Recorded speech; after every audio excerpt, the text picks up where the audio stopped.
처음엔 호기심에 시작한 쿠팡이츠 배달 파트너 자전거 배달이 벌써 2달여가 되어가고 있네요. 몸도 좋아지고 포인트도 쌓이고 서울 구석구석 구경도 다니고 개인적으로 재미있습니다. 하루도 똑같은 날이 없고 그날 그 시간 그때 다르고 여러가지 돌발 상황이 생기고 기분이 좋았다가 나빴다가 항상 매일매일이 새로움의 연속이다. 그 중에 오늘은 배달 에피소드 중에 남자는 여자 말을 잘 들어야 한다고 했는데 내비게이션에 나오는 여자 말을 안 들어서 생긴 황당한 에피소드를 포스팅합니다. 내비게이션 말과 여자 말을 잘 들어야 남자는 편안하다고 했는데 그 말이 맞는 것인지 키읔.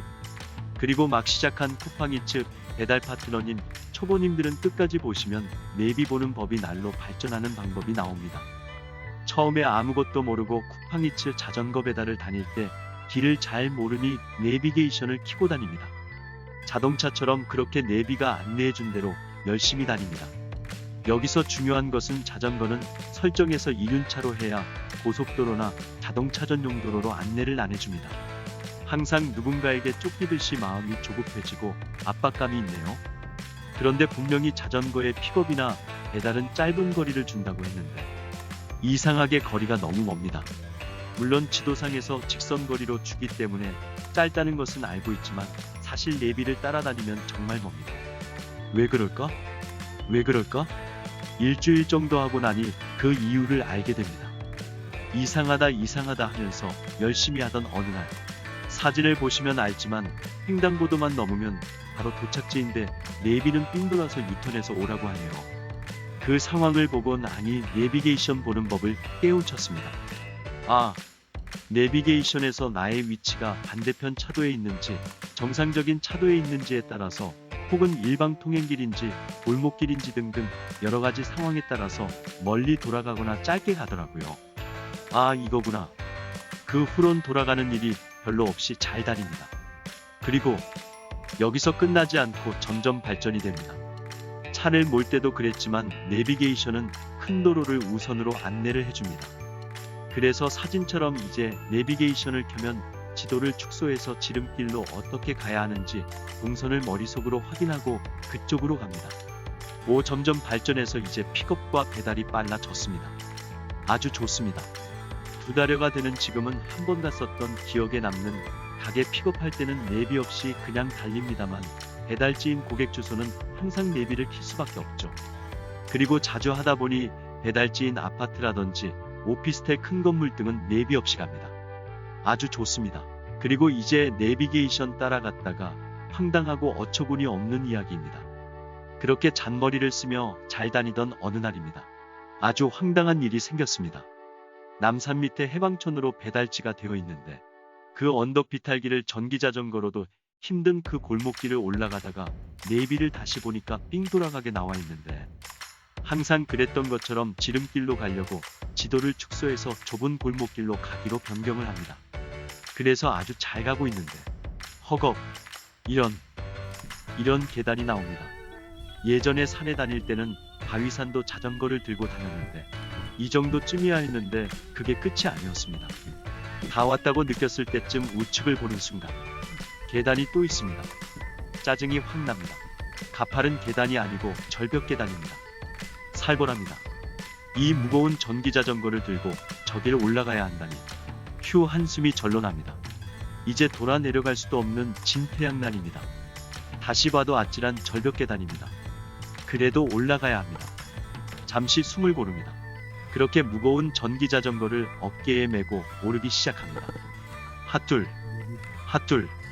영차 자전거 배달을 하고 난 후로는 몸이 좋아지고 체력이 늘었다는 걸 체감합니다.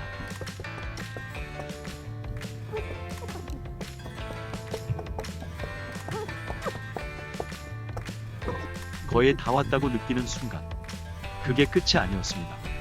계단이 또 있습니다. 아이고 사람 살려. 어처구니가 없어서 헛웃음이 나옵니다.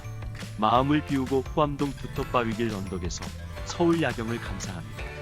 자전거 배달을 하면서 항상 느끼는 거지만 매일매일 똑같은 일이 없습니다. 늘 단조로운 일상생활에서 매일매일이 새로운 일들이 생기니 재미가 있습니다. 살다 이렇게 가파른 계단은 처음 봅니다.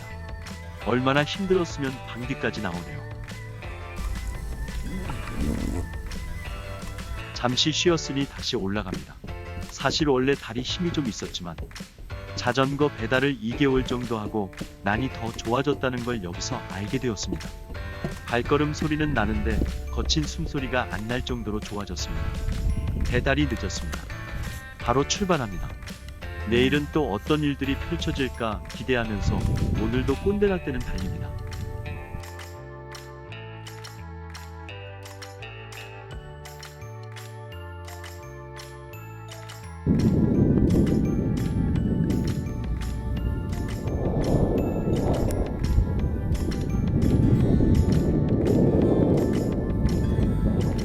라떼는 번지를 사용했는데 지금은 거의 도로명 주소로 사용하기 때문에 처음엔 많이 헷갈렸는데 도로명 주소의 개념을 이해하고 나니 집 찾는데 많은 도움이 되네요. 참고로 도로명 주소를 볼 때 물론 다 아는 사실이겠지만 혹시라도 초보를 위해서 알려드립니다.